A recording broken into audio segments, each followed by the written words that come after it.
Hello to all the Formula One fans tuning in to the Box Banter podcast today. Timmy, how's it going? Yeah. I'm all right. Formula One fans, is there many left? Is there any out there at all? I think our numbers are pretty low, and I think that might encapsulate all of the Formula One fans. All right, so what do we call them? Formula One headline readers? I think, that could be one. Yeah. I think a lot of people nowadays are hate watching. Hate watching? You know what? That's one of my favourite things to do, actually. Yeah, they're watching it for the sake of hating on it and just the loathe. They're watching for the loathe instead of the love. So, Formula One haters. Yeah. All right, so... Which, I don't want to speak for you, but... You're a Formula One hater? I might be, eh? Yeah, I'm probably like 70-30. 70% hate, 30% love. But like, I've still got a deep... Love and enjoyment. Yeah, I've still got a deep belief that we're not wasting our time here. You know what I mean? I'm hoping there's a resurgence, and we're going to be a part of that resurgence. Well, thanks for the fellow Formula One haters joining us today. Let's all hate together. Let's hate Nothing together. Nothing brings me more joy than a good hate session. No, that's right, and that's pretty much what we're here for. So, speaking of hate sessions, the FIA announced the new rule changes from Miami going forward. Yeah, that sounds like a good idea to cover. It does. It does. If we want to dedicate a lot of our time and energy towards hating. Yeah. I think you're right. I think it's a bit of a band-aid.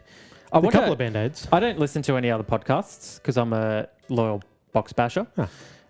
So I don't know if there's other podcasts out there that are like fluffing up F1. Spit shining it. Probably, yeah. Tickling the balls a little bit. Yeah, Formula One defendant, if you may. And they're really like, we love this change in the sport. This is what we always hoped for. More of this, please, Daddy. Yeah. I don't I don't listen to. But just to make it clear, that's not us. That's not us. That's not us. No, we are not defendants of Formula One. Nor do we tickle balls. Stop speaking for me. Okay, sorry. Stop speaking for me. Is there something you need to I don't need to tell you anything. Okay. Yeah. Just send me a photo of that off. Yeah, that's right. Yeah, okay. Yeah, so the usual. Yeah, it's right. Join the group chat. Now all you can think about is tickling balls. I know. I can't wait for tonight. I've been listening to a couple of podcasts. Nothing, but it's funny because you cheater. Nothing. You Formula dirty, One. No, filthy slut. Nothing. No, I don't listen to any podcasts that are Formula One specific. Okay. But every other podcast I listen to, whether it's talk about V8, talk about NASCAR, they can't help but talk about Formula One in its current situation. And it's a negative. It's all negative. I still feel a bit dirty that you've done that to us. Well, what did I say to you when I came here today? I don't remember what I said to you 5 seconds ago. Yeah, that's right. Because I don't pay attention to what you say. That's true, and this is why we do this podcast, so we can just, ignore each other. And in the same room. Yeah, exactly. It's more fun in person. Yeah, I mean, it makes it tough. Like I'm talking to the fans, you're just there.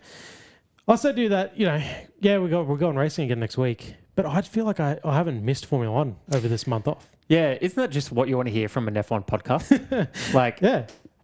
Next week is race week. Yep. I will try my best to muster up the energy to watch it. Again, it's the history of the sport that keeps us here. It's what drives me to want... I want Formula One to be better. I want Formula One to be good. I want Formula One to be what it was when I was younger. I couldn't wait to round out my weekend with a Sunday night...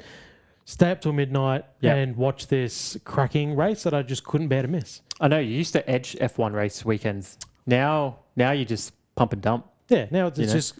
You're signing on to the video feed like as they're doing their formation lap. And then the moment the driver crosses the line, bang, you're out. You're out of there. Maybe sooner.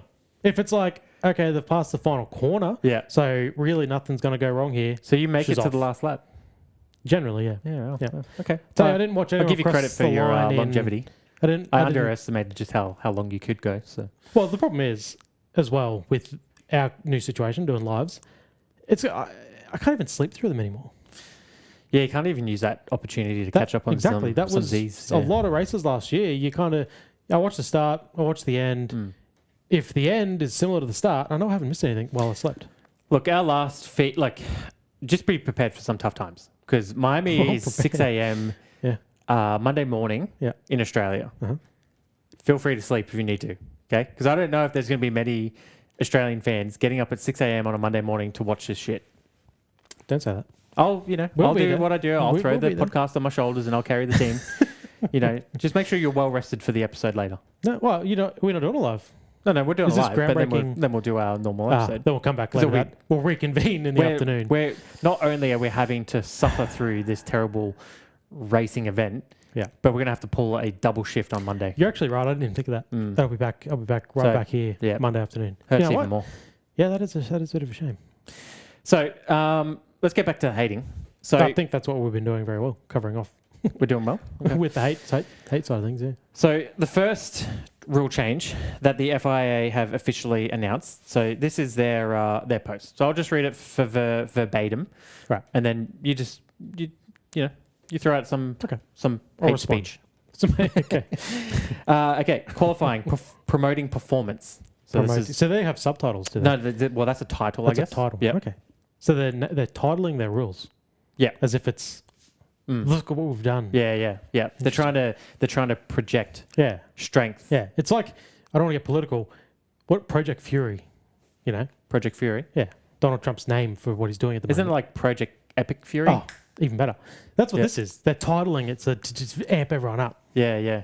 So you pay attention to politics a lot, don't you? Yeah. So what are you saying? To invade other countries, all you need is a big, peppy bold title, and you're good to go? Yeah, neon lights.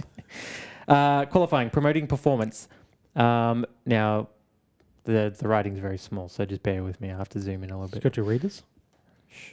Aimed at reducing excessive harvesting to encourage more consistent flat-out driving by reducing the maximum permitted recharge from 8 mj to 7 mj. MJ stands for megajoules, I believe, not Michael Jordan's. Yeah. Damn it. 8 at Michael Jordan's. That's a lot of Michael Jordans. We could do with more. That's a pile of we MJs. Could do with more. Yeah. Allowing greater adaptation to circuit characteristics. Peak super cleat power increased to 350 kilowatt. Bracket will also be applied in race conditions. Close bracket. Nice. And increase from 8 to 12 races that alternative lower energy limits. Okay, I do remember seeing that one. So I think I think that means 12 tracks on the calendar of the 24. What was 24? Yeah.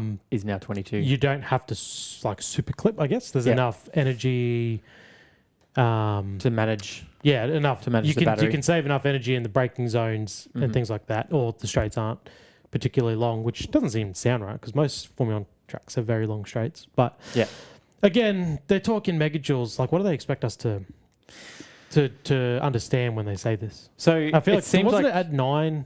After Australia was 9 megajoules. I'm pretty sure it was, wasn't it? Then they dropped it to 8 megajoules. Yeah. Now 7 megajoules. So I'm pretty sure what this will do is reduce the harvesting, but it also lowers the top speed. So now the point of the pinnacle of F1 is to see how slow we can actually make these races. Does that mean they have to change the time bracket from 4 hours to 6 hours? True. But is this qualifying specific or is this qualifying the title says qualifying, promoting performance. So you think it's just qualifying. I mean, it's so... You know what it's like? You know when you go go-karting and they have the ability to shut you off if things are getting a little hairy? Like hire carts. If they don't like what they see and they can remotely just shut you down for a minute. That's what this is. They have the remote ability, I mean, clearly, to literally just alter whatever they want on the car on the fly. And that's just what it feels like to me. Yeah, so there's some snot-nosed 17-year-old kid on the side hitting a buzzer and then, just whipping everyone into shape going, whoa. Yeah. Too dangerous, guys. Yeah. I don't mind the lowering of the top speed. I mean... Really? I mean, I said to you last week. So you go to a motor race to see how not fast they can go. We're not talking about they're going to be doing 180 kilometers an hour. They're still going to be breaching 300 kilometers an hour. I mean, that's quick enough. Is it? Yes, that's quick enough. Okay. I said to you last week, I wasn't impressed with Tom Cruise and his ability to hit a top speed in a Formula 1 car. Sure. Top speed, it doesn't impress me much. I mean, when you're at the racetrack, maybe it's one thing to see a car zip past you at 340 kilometers an hour, but I don't go to 24 races a year. On the TV, if a car's going 300 kilometers an hour instead of 340 kilometers an hour in qualifying, but that means they're able to go 300 kilometers an hour for the entire straight, or most of the straight, instead of going from 340 to 240 or 260 in that straight, I much rather the 300 kilometers an hour consistently. No, And that it means they're going into the corner at 300 kilometers an hour, not at 260, downshifting, basically off the throttle. Look, I'm not saying that that's a better option. What I'm saying is they're both evil options. Like I said, these are all band-aids. We're in the pinnacle of motorsport, and we're reducing down the top speed. Yeah. Like we're not evolving to make these cars even faster and more on the limit. Exactly. Like we're nerfing them again. Yeah. It's like what Formula 1 have done is before the year started with these regs, they cut both their arms off, and then now they're just trying to rebuild them. They're trying to just put band-aids over them. But it's like, well, you need your arms. You still got nubs. Yeah, exactly. You need the original issue is not resolved here. Yeah. And it won't be. I was thinking today, I was like, you know what they should do? Just abandon this year. Right now. Who has take missed a year off. Who has missed Formula 1 of this last month? Dude, If you they go on any said- social media account and you look at any post, everyone is just shitting on the sport right Exactly, now. Everyone's exactly. saying, I've already cancelled my subscription. Yeah. I've cancelled KO, I've cancelled F1 TV, whatever it is. Yep. And a lot of them are old heads.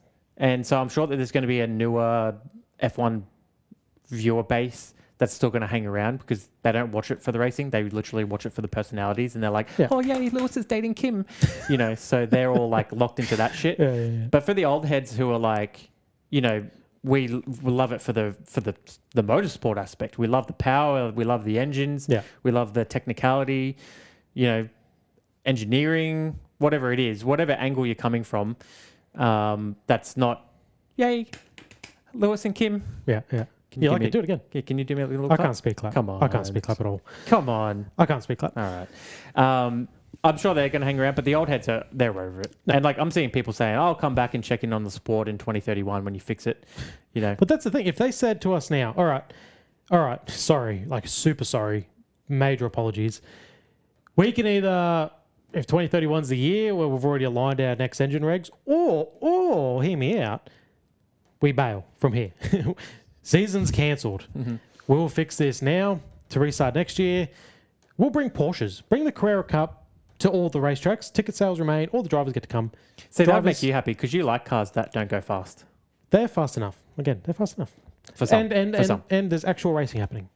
Again, you say like the high speed's great, and sure it is, but right now it's not because it's a very minute amount of time that they're at their top speed. Sure. Yep. So, okay, so let's move on to the next rule change. So this one's titled Race, Improved Safety and Consistency of Performance. that's what we are here for. Oh boy, that's thrilling. Do you remember watching F1 races just like for the crashes? Because you like to see, no one likes to see drivers get hurt. Like you kind of like to see them get hurt a little bit, but you don't like to see them get like fucked up. No, you no. You want to see mistakes get punished. Exactly. But that's one of the most thrilling parts of the sport. I mean, no one can admit. Yes, good racing is good racing, but everyone's a little bit horny for a crash. Oh yeah, I mean, and everyone's a little bit disappointed when it comes to the end of a race and there's been no crashes. I'll tell you what, like when a race starts, that like 10 seconds of like anticipation running down to turn one and just like anything can happen. Yeah. That is the best 10 seconds of the whole race. Yep. And then once that moment passes, it's tough. Yeah, you can catch some Z's. Yeah. You can flip it over, see what else is going on in sport somewhere. Like I tell you what, I watched Talladega this morning, NASCAR. I had to sit through half the race, and it was a morning movie. Hey, a morning movie. Oh, sorry, the NASCAR actual race. Okay, right. Yeah. Sorry. I mean, morning movies just as good. Yet half the race was green, and at the same time, you're like, this is good racing. And then there was a 23-car pileup. I did hear something about that. Half the grid was caused in the accident. Was great. But then at the same time, you're a little bit disappointed when the rest of the race has to be run with only 20 half-decent cars. Yeah. So, it comes and goes. But that was thrilling. That was exciting. And you know what's going to happen. It's always going to happen. But then, like you said, you watch Formula 1 and you have just moments where you're going to have incidents. And you don't want to see incidents like Behrman's, where there's a 100 kilometer an hour speed difference? Yeah. Like, that is actually not on. No. That's not really like incident. a driver error. That's like... Yeah. It's incident avoidance, like they were saying. You're not overtaking out there. You're just... you're playing Frogger. You're just avoiding the other cars out there. That's what you're doing. Yeah. Okay, so what they highlight with this, to reduce excessive closing speeds while maintaining overtaking opportunities and overall performance characteristics. There's a lot of big fucking words. I'll tell you what, the first title... I learned half the dictionary just in that one sentence. That's what they do. They just fluff you up with big words. Yeah. So you just go, okay, I'll trust you. Yeah, yeah. The first title was compelling. That second title needs work. No need for that. Limiting sudden performance differentials by capping the maximum power available with the boost at plus 150 kilowatts. So that's what the cap is at now. That's what the cap is at. Yep. Does it say what it used to be? No, it doesn't. That's unhelpful. Yeah. I was just thinking, should we know what I feel it was capped at previously? Was it like 300 or? Well, there probably was no cap. Maintaining the MG UK deployment at 350 kilowatts in key acceleration zones from corner exit to braking point, including overtaking zones, but will be to 250 kilowatt in other parts of the lap. Yes, that old. Yep, that's a good one. Can you dissect that at all for me? Again, my problem is, where's the braking zone? Again, they're basically unless it's automatically when you brake it cuts off, but to me that sounds like they're going, here's your exit corner, line 1, here's your braking zone, line 2. Yeah. But as a race car driver, like the way you make a better lap time is brake later, accelerate earlier, adjust your line to do those things. So are they saying, I don't know, what's the next track? Miami, I don't know, 1.2 kilometre straight probably. Are they saying you have 1.2 kilometres of energy deployment? So then if you're a better driver who's able to brake a little later and able to exit the corner a little straighter and accelerate earlier, then you don't get the benefit of doing that because you're limited. Your power is limited to a start and finish line. Yeah, look, I'm not going to lie.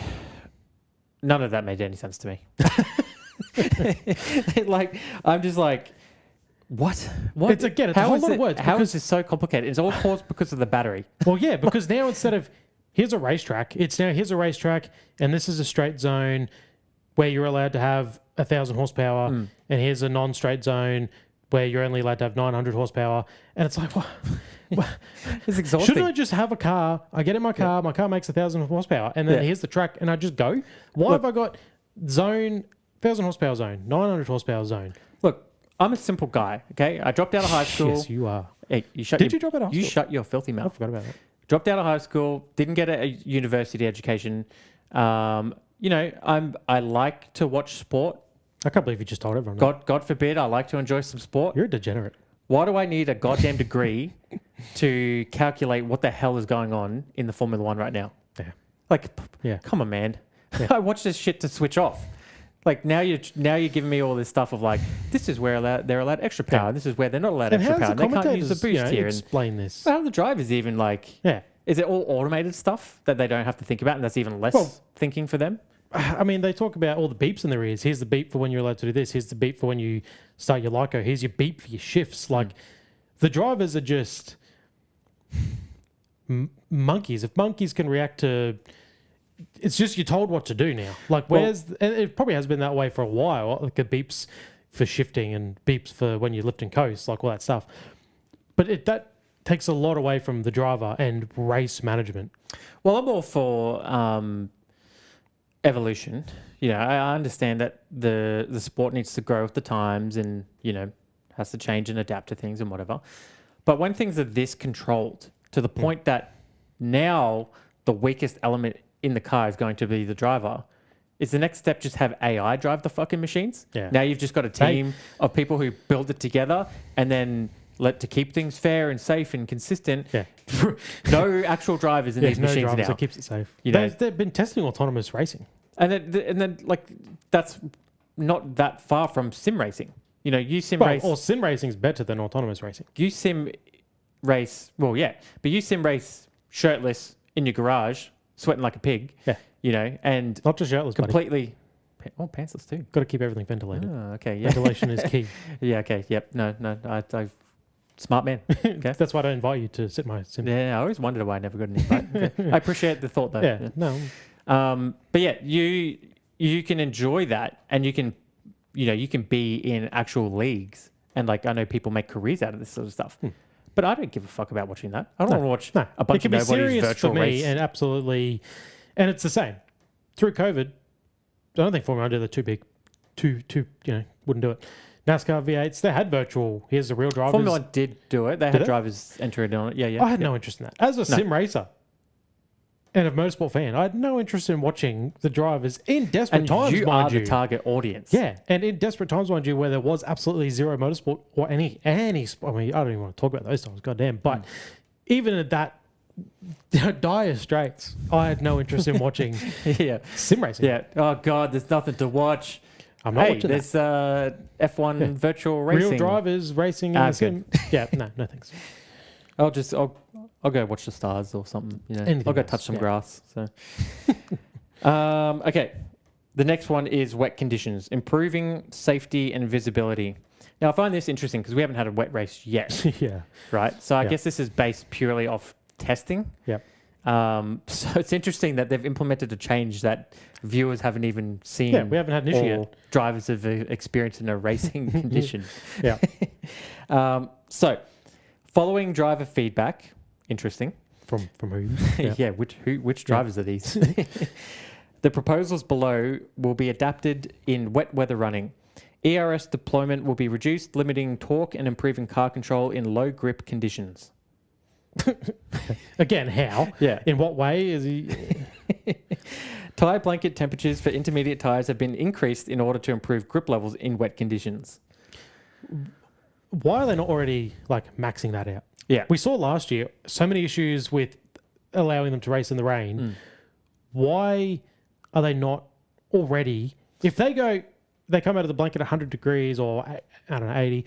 Why don't they go, we can pump these suckers up to 150? Why don't they just do that? One of the biggest changes for these regulations was to get away from the ground force era, so it wasn't kicking up so much water that it became dangerous conditions to drive in, and you essentially would have to cancel the race just because of that. Yeah, it's an outdoor sport that couldn't race in all conditions. Yeah.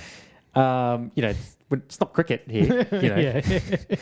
So you'd think that they made the adjustments for this. Okay, naturally they're going to have less grip. Now, we haven't seen a wet race in racing conditions, so we don't know what that looks like. But you're right. Why would they not have that maxed out already? All right, we're going into a bit of an unknown situation. There's less grip on the cars already. Years, at all if they had times in access to history. it, yeah. Why aren't they already heating Here's these an suckers idea. up? We need grip. Yeah. We have availability to extra grip by heating these bad boys. Yeah. But no, we're good. Last year was Let's just sit out the racing. Exactly. God, so many wet races last year that weren't raced. And it was always, we don't know what there's other we can do. Why was it not an option to and I know they don't necessarily race at those temps, but if that helps the drivers by going straight out on a tyre that's fully maxed out temperature-wise, why was that not already implemented? I'd like to take this minute right here just to remind everybody that in Silverstone last year, Oscar Piastri was catching up to Lando Norris in wet, appalling, atrocious conditions. And just as he was about to overtake him, what do? They pit Norris. Yeah. And then they pit Piastri to put him back in traffic. Piastri has the lead. He's got control of the field. And then they pull the safety car start. No. Well, I don't remember about the pit stop sequence, but he was leading by 30 seconds. Well, yeah. So he caught up to Norris. Now, I can't remember if he... Because I thought Norris missed... I mean, Jesus, here we are rehashing last year. But Norris got passed by the Mercs and got stuck battling the Mercs, couldn't pass the Mercs, and Oscar's just... I can't remember if they had pitted already. Sailing. They hadn't they? I'm pretty sure that he created that margin off his own back. Maybe you can remind me then. Yeah, I'm pretty sure Anyway. That's what made it so much more painful is he was mastering those conditions. He had a 30-second lead. He was laughing. Yeah. We were laughing. No one could take it off his back. He was destroying it. Just for the safety car to come out. And then them to whack him with the penalty. No crashes. No crashes. Let's just call a safety car. Why couldn't we cancel that race and then there? Yep. Let's have a safety car restart. That also fucks up. Yeah. All right. Now, is there anything else you want to talk about with these wet weather conditions that we have seen absolutely zero of, but for some reason it's become a rule change in F1 to try and make the racing better in a situation that we have not yet seen? I just love Formula 1. Yeah, it's great, isn't it? Yeah. And that is a screenshot of Charles Leclerc. So wasn't there? Okay, so you got the energy harvesting. You've got the super clipping. Okay, the race starts. That was the other one. So, A new low power detection system has been developed, which will trigger automatic MGUK deployment to ensure a minimum level of acceleration at starts. So I think they've sort of hidden this in the wet weather section, because this is actually from a different screenshot. Right. So basically, I think what they've done is everybody except for the Ferraris don't know how to start their car properly. Yeah. And so they've implemented a system to help all the drivers start their car off the grid properly now. I mean, isn't this essentially fucking the one advantage that Ferrari had this year? I mean, I heard it won't be an advantage, but what's the minimum speed? Again, they're very vague. If Mercedes, we've seen they just bog down like tractors. Is that minimum speed? Like, are they not going to get this feature? Because even though they're slow, like, are they well above minimum speed? Like, what's the minimum speed? Yeah, they're so vague. If it's like, we don't want drivers to, like, they already have anti-stall, but if it's, I mean, this is literally, drivers cannot stall. They already couldn't stall anti-stall, but now they can't even really fuck up a start. Yep. Because the car will take over. Well, like, once again, that's just basically like AI driving the vehicle. If you miss the red, I'm guessing it's going to take over. Again, if you drop the clutch a little too much and you start and you bog down heaps, it takes over.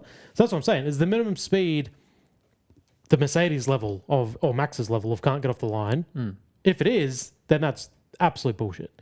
Because are they worried about the cars who are just dominant and start on the front row? 3 races in a row now, or 4 if you count the sprint, we've seen them drop back a row or 2.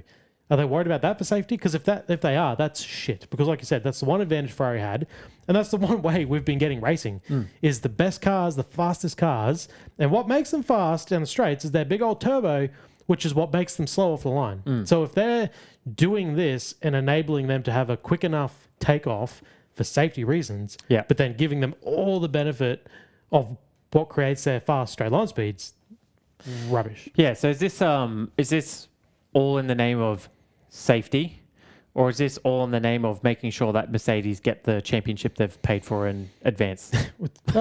Two things can be true. Because it's feeling more and more like Formula One want Mercedes to win.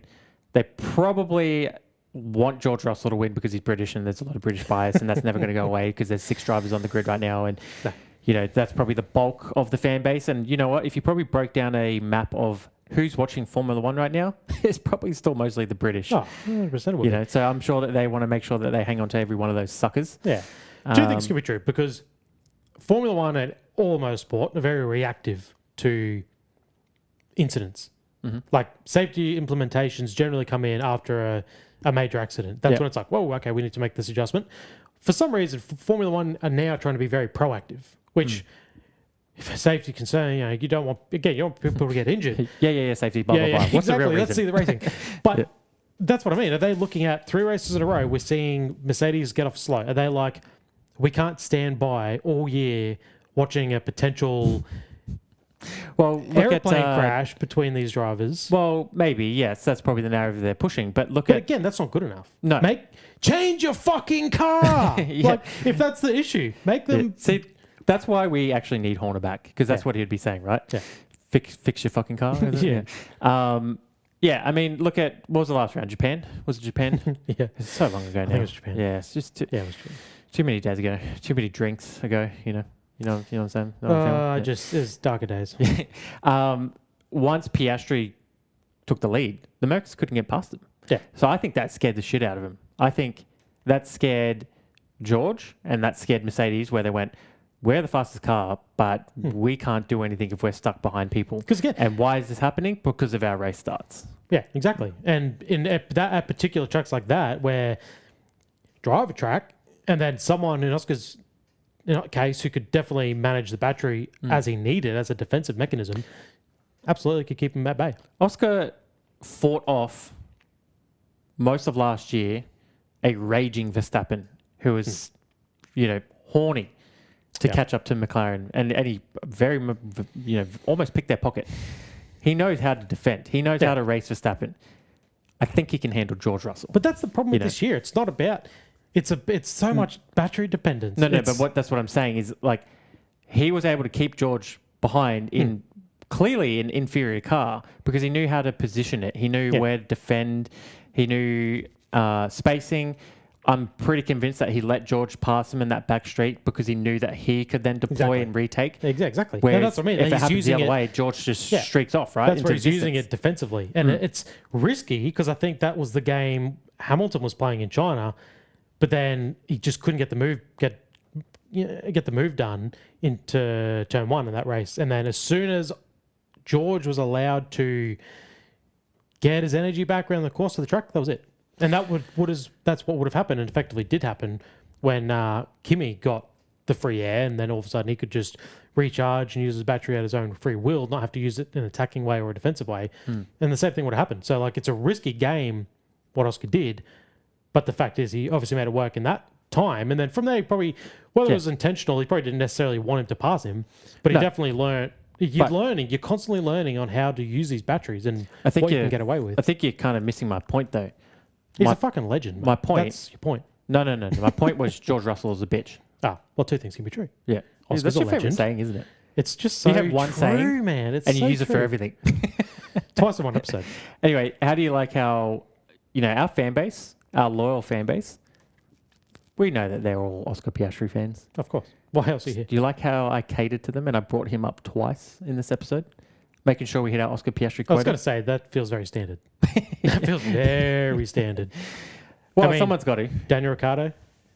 I'm wearing the shirt right now. You can't tell. Yeah. You can't tell. You might I'll podcast backwards the whole show. I said to you, just wear it backwards. No one's going to know. Why is a shirt wear everything on the back? Yeah. I want to look at it. Yeah.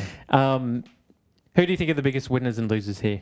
I mean, we probably just named Ferrari being the biggest loser for the start procedure, and Mercedes are probably the biggest winner there. But again, it's the lack of info. If the minimum speed's very minimum, if it doesn't change, the car is simply just not good at starting, then there's no winners or losers. I think naturally, no winners or losers. As far as the start procedure goes, we are the losers as the fans for anything. I don't want to say safety is not essential, but goddamn, the sport is safe as hell as it is now. Like these constant proactive safety changes, which take away the one chance of excitement in racing that we get, is a detriment to the sport and to fans. Well, let's not forget, we've had one death in how long now? How long are we talking? 32 years. 32 years. One death in 32 years, okay? Now, it was shocking, of course, but the circumstances around that death were very, very unusual. Like that was a situation that it's 999 times out of 1,000 that doesn't happen. And but again, unfortunately, reacted. the 1,000th time, Exactly. it was that and we learned from it. And what now you look back and you go, Jesus, what were we doing? And it's shocking knowing that was only 12 years ago. Yeah. It's shocking. But my point is the sport has been in way more unsafe conditions overall in its 75-year history. And there were a lot more deaths in those early days when things were very raw and primitive. But this modern era, and you could say, where do you want to say, from the 90s onwards? Where there's been a lot of technology introduced into the cars. Yeah. And the tracks have had a lot of actual safety features implemented for when people make mistakes. I mean, definitely since Senna's death. Senna's death changed the circuits more than anything. And when we saw that year in 94, Spain, quite a few tracks, but Spain was one of them where they implemented temporary chicanes. The tyre chicanes, at fast-paced sections to just slow them down as a temporary measure before they could reconfigure barriers and reconfigure corners. But my point being, the one death that we had was basically a freak accident. It was, and I know that really that's the only way deaths can probably occur is freak accidents, things that you just never could have accounted for because how would that ever happen in a million years? So when the sport is safe as ever, why are we just continuously nerfing the risk more and more? I mean, that's to the point again where it's at what point do you remove the driver out of the cockpit entirely, or let's all just go watch virtual racing? Make them all just wear headsets and have controllers, and they're all just 20 drivers in a line in the pits. Just we're here because only 22 guys get to be F1 drivers, and these are supposed to be the best in the world. Yeah, some of them are just rich, and so they can buy a seat. We're not going to name Hey, names still jealous. unless you Still- want to name a name. Lance Stroll, yeah. But I'm still jealous. Like Yeah. I'm still jealous of that guy. 100%. But the reason why, like, people are in these sorts of positions, they take on an element of risk. Yeah. You know, and there's a reason why a lot of people don't. But it's Mostly again, the money it's thing. You know, it is a reminder that we're just poor. so just- poor. Isn't it unbelievable? We're just poor bastards. Yeah. Anyway, But yeah, the safety thing. That's the thing. It's the risk is the reward. I mean, it's again, it's one of them sayings. You know how I love sayings. The drivers who Max, he's putting it on the line. Maybe not on this generation of car, but we saw like that 2021 years prime example. How many times? Well, that the was limit two, was two pushed. drivers in their peak pushing each other to their limits. And the risk. You don't want to see drivers get injured. That's definitely not what no, you. but he went you flying want. off. What's that corner? What's it called? Beckett's? No, What's that corner? I don't know. It's something. Okay. Funny. But They stop Beckett's. flew off that corner and hit the barriers at 50 Gs. Yeah. Got out fine. Well, exactly. And that's the thing with the Jules Bianchi crash. I mean, you're not going to call it an overreaction, but the problem was the tractor. No tractor, no dramas. And like, So not unfortunately, only- he lost traction and slid just at the perfectly wrong angle. And that's you the know? thing. That's where you go, why was the tractor there? When one driver did it, which is why the tractor was there to recover that driver, why the chances of it happening again is very high. So all around, not smart. But then they don't overreact because this Halo has probably saved a lot of Roman Grosjean's life, 100% at least. So it's good. But that wasn't the issue. The issue was the tractor. There's nothing else on track besides the other cars or a goddamn guardrail in Roman's case. But there's very few things that the Halo could have saved.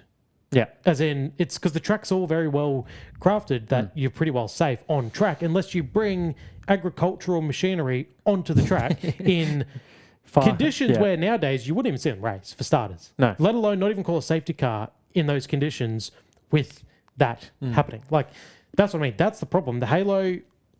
Would the Halo have even saved him? I mean, damn. I don't know if you've seen the fan footage. Oh, yeah. No, I've seen it. Yeah. Yeah. I don't know if the Halo would have even saved him. That's what I mean. But That wasn't the it problem. was a freak accident. Like, Exactly. everything went perfectly Yeah. wrong. And to think 12 years ago, where they were still in a state of play where they were allowing marshals on track while the track was green. You know, the tractor on track when it was green. And we saw when we were reviewing 2003 Brazil, I think it was 2003, we saw the same thing. Michael Schumacher nearly hit a tractor on track when 3-4 cars will spun off at turn 3. Yeah. And he's that craning was, them all out into the car park. yeah, and that should have been a warning sign. But again, nothing happened. They don't react. They were very reactive up until the last sort of 5 years. Formula One and all motorsports are very reactive to incidents. To go, okay, we need to learn from that, 100%. It seems now like they're too proactive for things that don't need to be. Yeah, it sorted seems out. like they've completely cocked up these regulations, and it's created these problems that now drivers and I guess some fans are calling out as like dangerous, and this is why we shouldn't have these regulations. And now, obviously, they can't just rebuild and change engines right here and now, but this is a reaction to a position that they're in where they can't do anything. Yeah. So what are they left to do? They have to implement these safety features to make sure that these stupid fucking battery systems that they're running don't accidentally kill somebody because they almost run up their ass at 100 kilometers faster on a racetrack. Exactly right. Exactly. So it's not fixing the bigger problem. No. It is like I said before, it's putting a little Band-Aid on a gashing, missing limb. Exactly. That's the thing.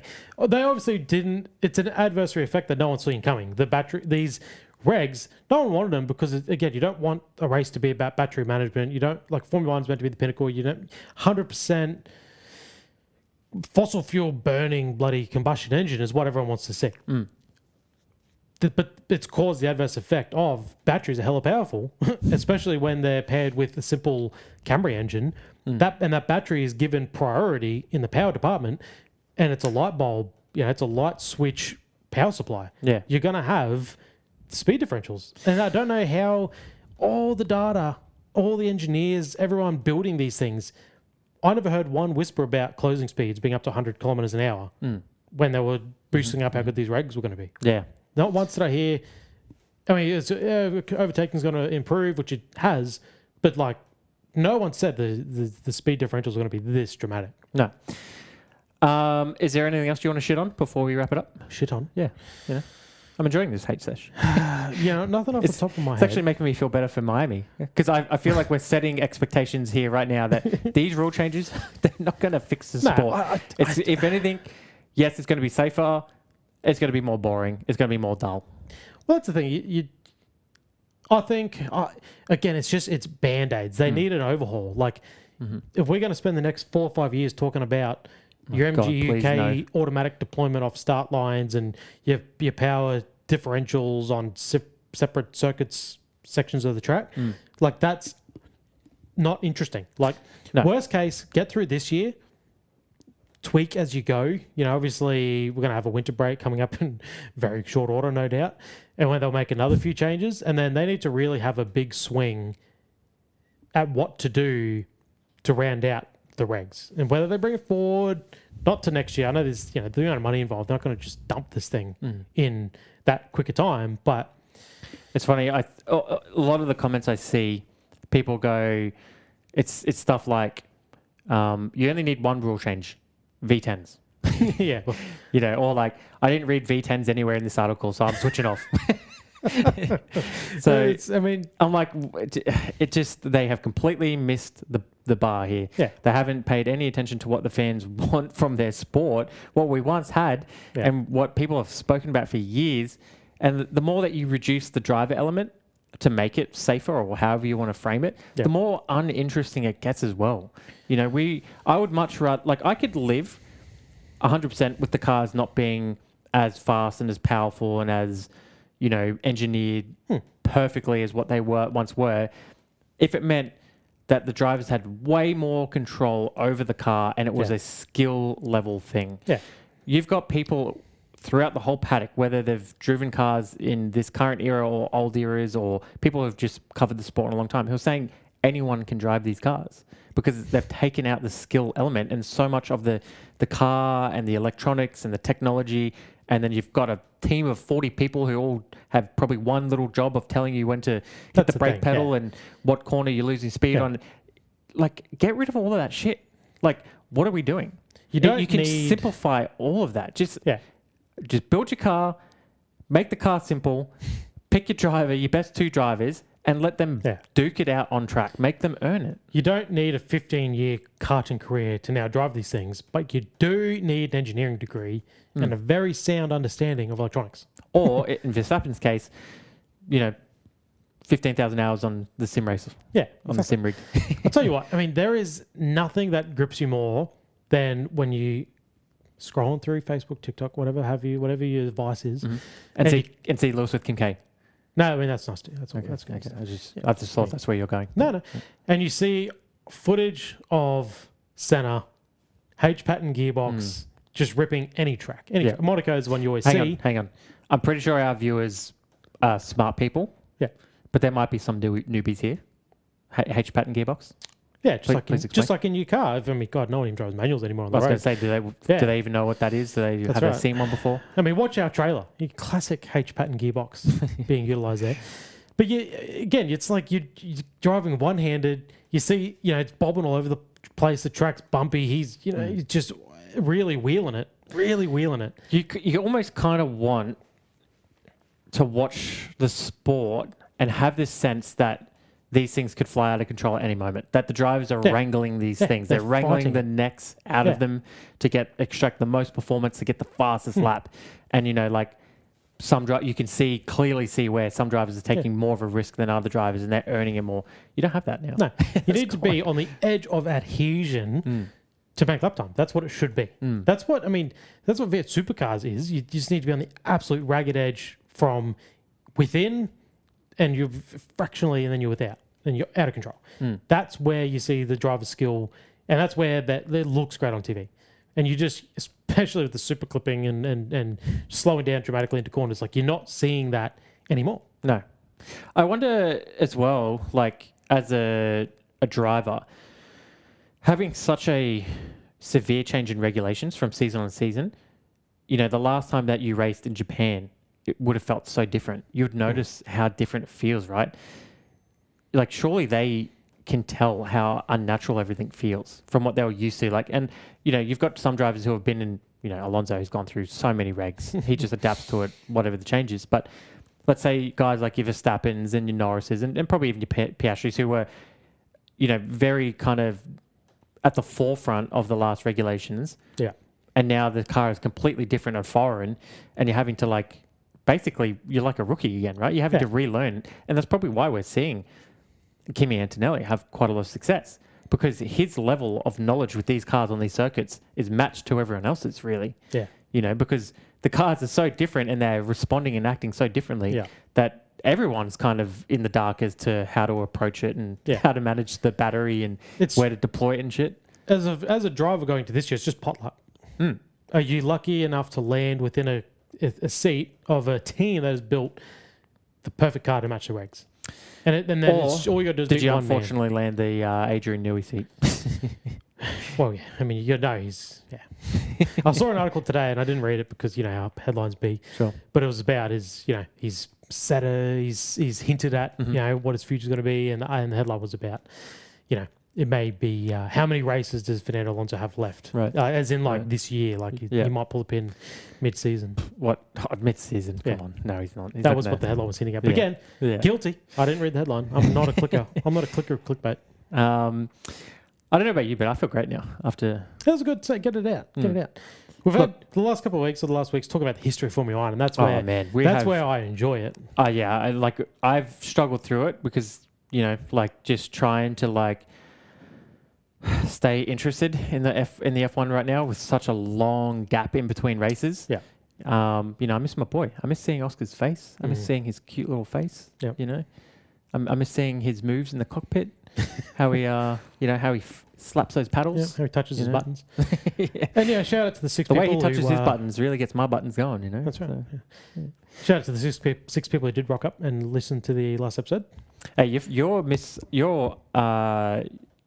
underselling our Spotify.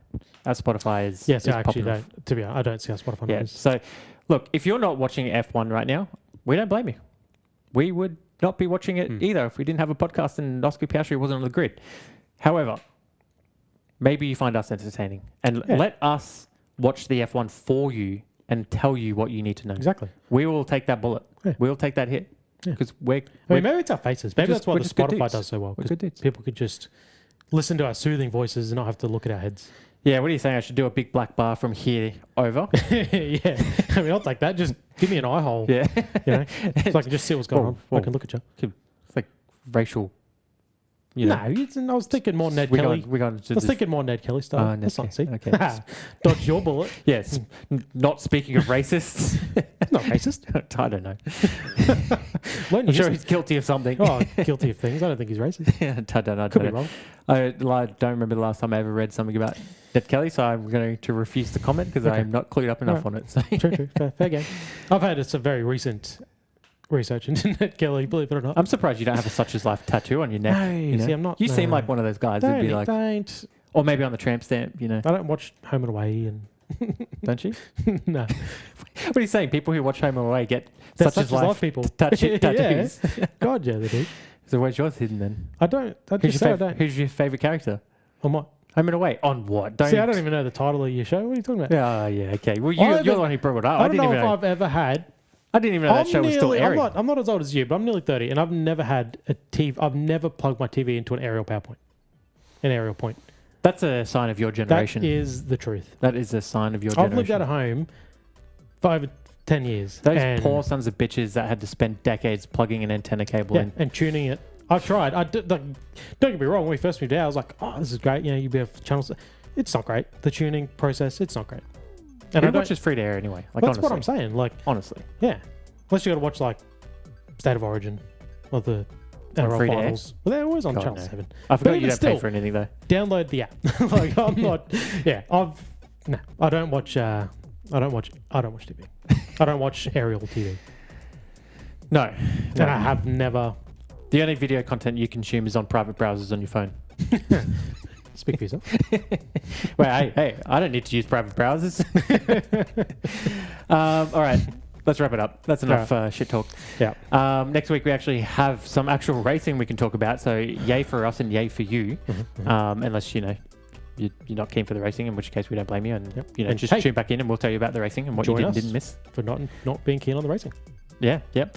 We're probably going to be live. Are we going to be live? It's Oh. early in the morning. Are you going to be 6 okay? a.m. Are you serious? What are you going to have? Can of mother I'll be here. with a can of mother? Maybe 2. All right, so we'll commit to that. Yeah, We're going I'll live. be here. 6 a.m. You think 6 a.m. is a problem? Wait till we get to Canada where it's a 4 a.m. start. Wait till we get to these consistent races where I'm going to be here at your house at 11 o'clock at night. Tell you what, I'm glad we're at my house, so I can just switch it off and go straight to bed and be like, Hey. all right. If you were still half an hour away from me, it wouldn't happen. No. So That's why I moved. I moved for you. See, that's see the things I do for you. Exactly right. And you I don't appreciate appreciate anything. I do appreciate I it. just want some validation. You're validated. You validated my heart. Okay. Can you validate me some more? We'll turn the cameras off and we'll get to Okay. it. All right. We'll see you next week. All right. GG's. Goodbye.